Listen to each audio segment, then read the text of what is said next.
Good morning, it's day 7 on the Cape Wrath Trail and we're well into the ascent of Ben A. The path is really good, albeit there are some steeper sections first thing in the day if you're starting from Ling Hut like we did. We're excited about the scenery today and looking north from Ben A to the different forests. This should be really good, interesting. It'd be a good map reading challenge to find the way across the section that doesn't have a path, and then also looking forward to getting to Kinloch. Have a few resupply things to get, some more food and a few first aid things. Hoping to try and find some Leuco tape just to try and tape up some hot spots. Just approaching a little flat part here. We've got to get to the little Loch, and at that point we have to turn right, and then about just under a kilometre afterwards there's a second turning to the right, which will then help us to contour around that section of Ben A up to the waterfall.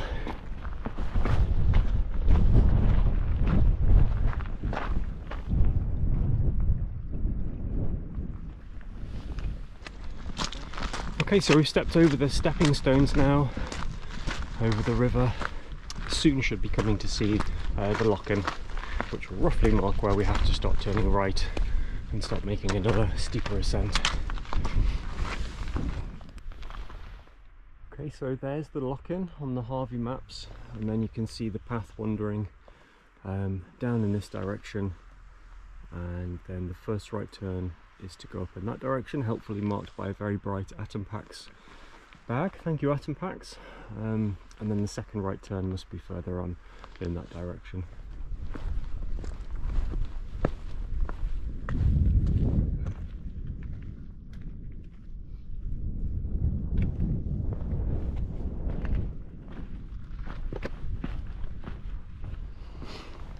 We're starting to finish the first contour and then make up a steeper ascent now to the waterfall.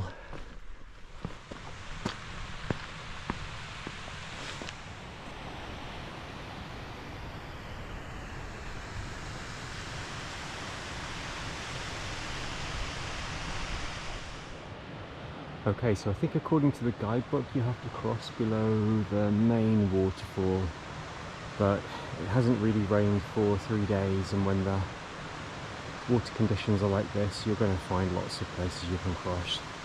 There's looks like a section there. The rocks do look black, so beware, they'll be sheer and slippy. So you need to make sure you keep your footing. Ideally try and step onto the dry bits if you can.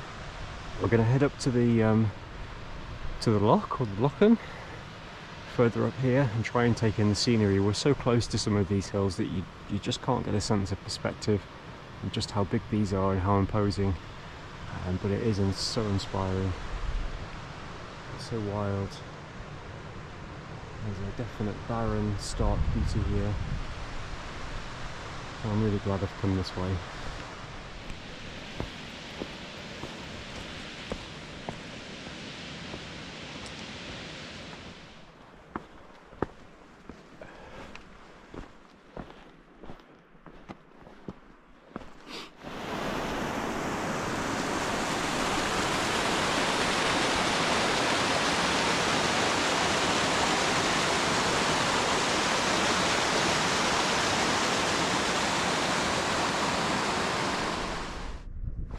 Okay, so we're at 520 meters now, and just making our way down from the waterfall area, just slowly descending and still heading around and contouring in this direction to hit the 400 meter contour line. So this is roughly the 400 meter contour line. This is what it looks like. Okay, so we've been contouring a bit lower than 400, about 390, 380, something like that. This is reasonably rough going. The steepness of the slope, and there are some mossy, buggy bits in places. Keeping an eye on the tiny streams and potential pitfalls to drop into and damage your ankle. Okay, so here coming down is the Alt Corrie Roodstacker, and we've got to sort of head in this direction and then up over the shoulder of that hill, and then right in the background you won't be able to see it, but you can see clearly with your eyes when you're here the sort of very rocky boulder field that other filmers have talked about. But just look at these hills. Clouds making things very atmospheric. Completely different feel with the hills, with the exposed rock and the strata, to Knoydart and the places we've been through up until now. It really is definitely worth coming this way.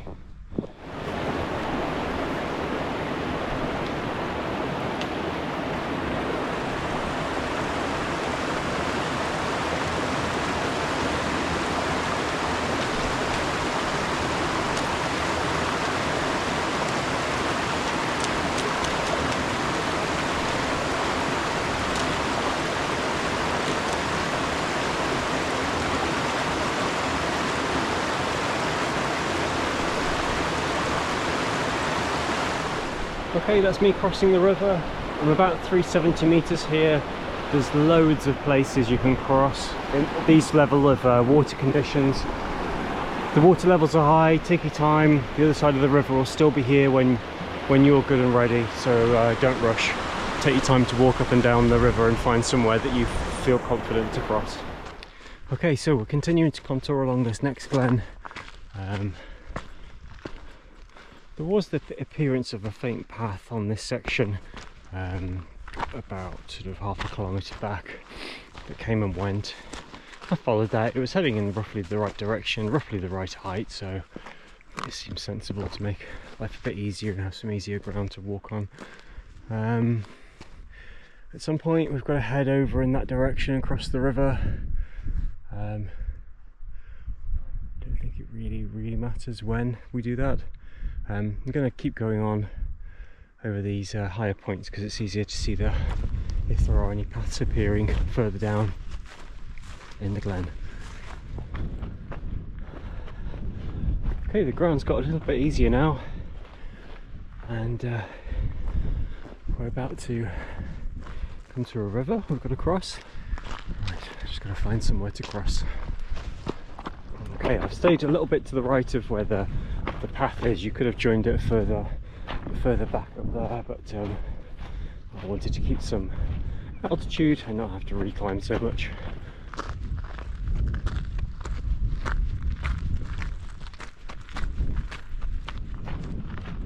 Okay, so you can start to see the settlement coming up in the distance. A nice easy path to follow now after all that ankle and knee crunching work. So you can see there in the gorge the remnants of what looks like old forest, and when you just stop to contrast what's left of that forest in all the other places on these hillsides, I certainly feel sad that these mountains have lost so much of their original forest.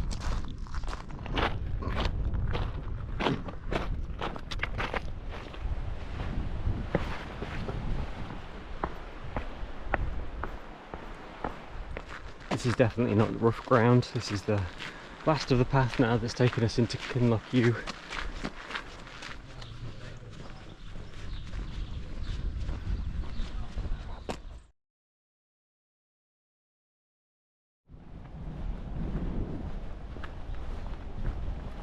Just crossing the bridge, taking us from the A road over to Incherail now, and then we should be heading off right in that direction in a little bit. This is the start of the track to the heights of Kinloch. It's pretty easy going.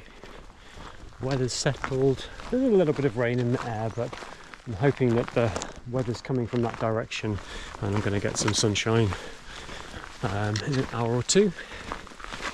Yep, so the plan is just to push on towards the heights of Kinloch, reassess the situation, and then decide where I can find a nice camp spot.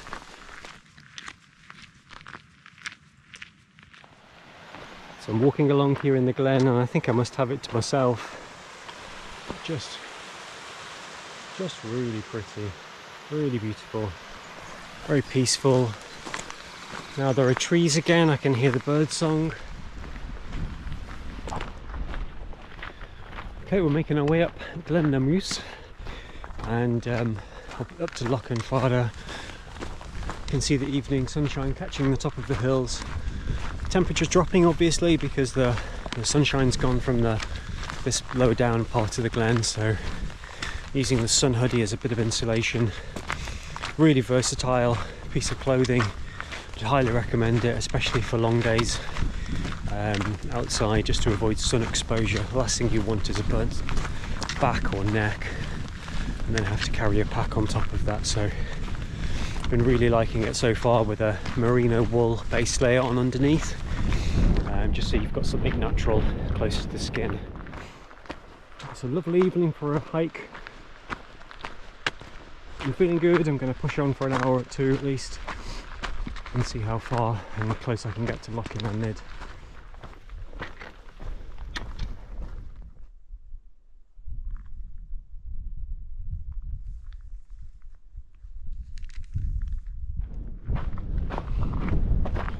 Okay, so these are the first of the lochs before Loch Nid. So I think this first one is Loch Nemus. And I think, correct me if I'm wrong viewers, but I think that's Cicerone. Pretty spectacular there with the sun's rays shining through behind the clouds. Very atmospheric.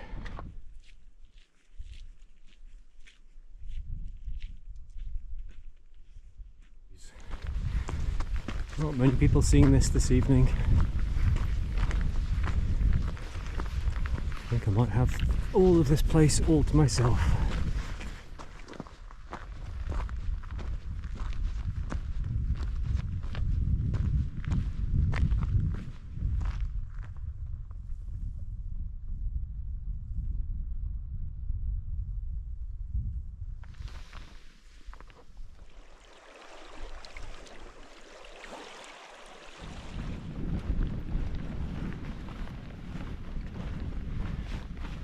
So we've just been to have a look at Loch Nid. Got some photos.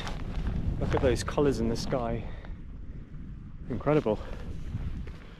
The clouds are in just the right spot. There must be a gap on the horizon allowing the sunshine to come in and the red light to come and bounce off the clouds. Weather looks like it's clearing up in that direction. That's where it's coming from.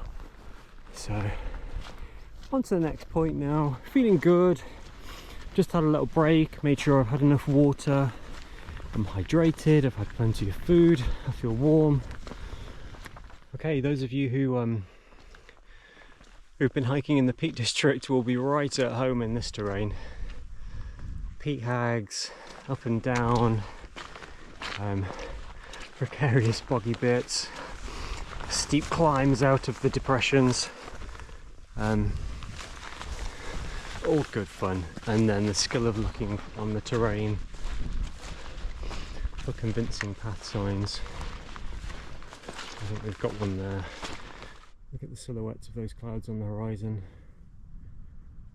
Oh, it's so worth coming this evening.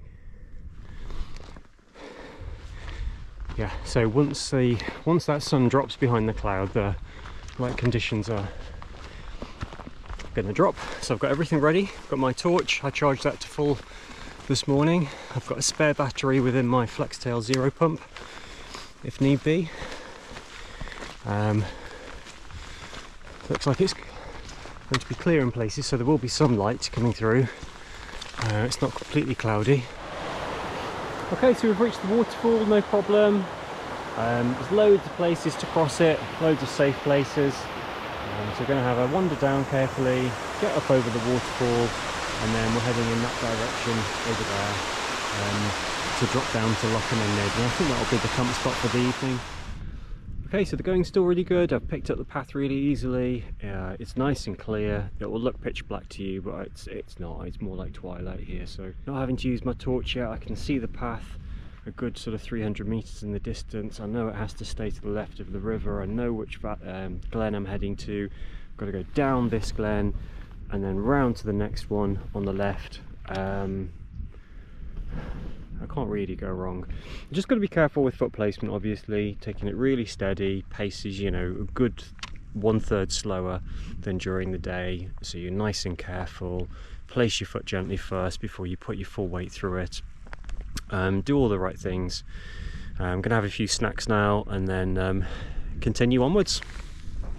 Yeah, you can't see it, but the Loch's down there, and really the pathway, nice pathway, goes along the side of the Loch that way. And to be honest, I might just try and see if I can find a pitch around here. It looks reasonably flat, so try and get some pictures of the moon rising for you, because there's a time lapse, because you won't see anything with the tent with my camera. And yeah, looking forward to waking up in the morning and seeing these hills in the background.